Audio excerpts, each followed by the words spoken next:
Heç öz hisslərinizlə mübarizə aparmaqdan yorulduğunuzu hiss etmisiniz? Məsələn, qəzəbi boğmağa çalışmaq, qorxudan qaçmaq.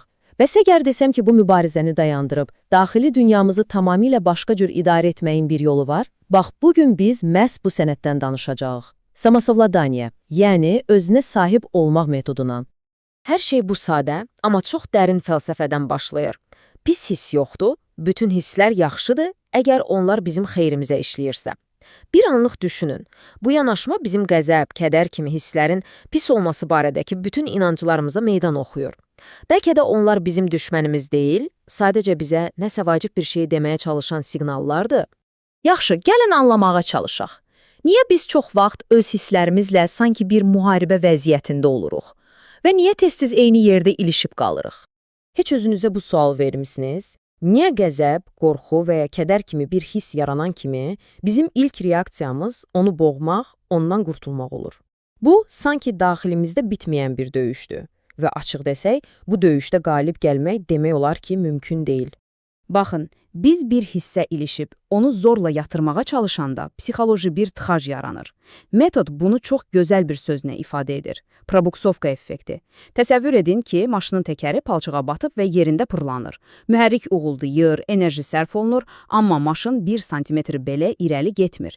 Biz də bir hissəyə ilişib qalanda eyni vəziyyəti yaşayırıq. Çox güc sərf edirik, amma heç yerə çata bilmirik. İndi isə gəlin bu daxili dünyanın sirrini açaq. Bu, sanki yeni bir dil öyrənmək kimidir. Amma qorxmayın, bu dilin əlifbası cəmi 3 əsas komponentdən ibarətdir. Bütün daxili təcrübəmiz əslində bu 3 sütunun üzərində dayanır. Hiss, duyğu və obraz. Gəlin aydınlaşdıraq. Hiss, bu bizim emosional vəziyyətimizdir. Məsələn, qorxu. Duyğu isə bu, həmin hissin bədənimizdəki fiziki təzahürüdür. Məsələn, ürək döyünmə və ya mədədəki sıxılma. Obraz isə o an zehnimizdə canlanan təsvirdir, bir şəkil və ya bir səhnə. Bax, bu üçünü bir-birindən ayırd etməyi bacarmaq bütün metodun açarıdır.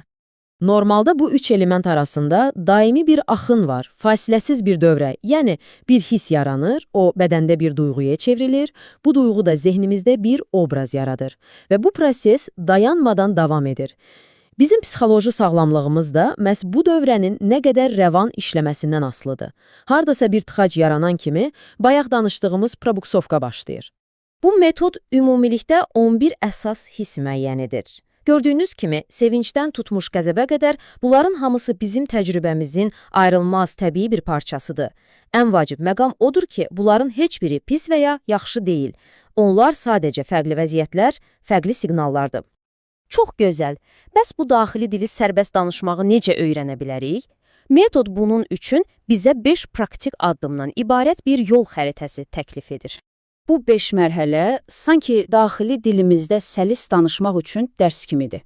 Birinci addımda sadəcə hissi, duyğunu və obrazı bir-birindən fərqləndirməyi öyrənirik. İkincisində xüsusi yönləndirilmiş obrazlarla bu axını izləməyə başlayırıq. Üçüncü addımda artıq sərbəstləşirik və öz daxili, spontan obrazlarımızı izləməyə bacarırıq. Dördüncü mərhələdə bu bacarığı gündəlik həyata, real vəziyyətlərə tətbiq edirik.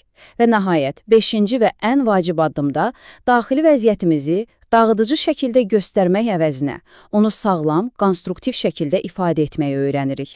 5-ci addımın vacibliyi məhz budur. Baxın, fərq nə qədər böyükdür. Hissi reaktiv şəkildə göstərmək, yəni qışqırmaq, qapını çırpmaq bir şeydir. Bu bir partlayışdır. Amma o hissin və düşüncənin arxasındakı məğzi sakitcə və aydın şəkildə ifadə etmək tamamilə başqa bir şeydir. Məsələn, düşünürəm ki, sözlərim aydın olmadı və buna görə narahatlıq hiss edirəm demək. Bu həm özümüzə, həm də qarşımızdakı insana qarşı daha sağlam, daha ekoloji bir yanaşmadır. Bütün bunlar nəzəriyyədə çox yaxşı səslənir, elə deyilmi? Bəs real həyatda necə işləyir? Gəlin, indi çox təsirli bir kliniki nümunəyə baxaq və bu metodun bir insanın həyatını necə dəyişdirdiyini görək. Bu dəhşətli, vəsvəsəli bir düşüncənin əsiri olan 56 yaşlı bir qadının hekayəsidir. Təsəvvür etmək belə çətindir. Bu aramsız, istənməyən fikir onun beynində dayanmadan dövr edir və ona ağlasığmaz dərəcədə istirab verirdi. Və əsas sual da budur. Belə bir vəziyyətdə insan nə etməlidir? Bu düşüncə ilə mübarizə aparmaq, onu boğmağa çalışmaq, adətən onu daha da gücləndirir. Bəs onda çıxış yolu nədədir? Bax, burada tətbiq edilən üsul ilk baxışdan qəribə görünə bilər, amma çox təsirli idi. Qadına bu qorxunc obrazdan qaçmaq əvəzinə, tam əksinə, onun içinə girmək və onun zehnində sona qədər izləmək tapşırıldı. O, gözlərini yumub, zehnində bu dəhşətli hərəkəti etdi və onun faciəvi nəticəsini gördü.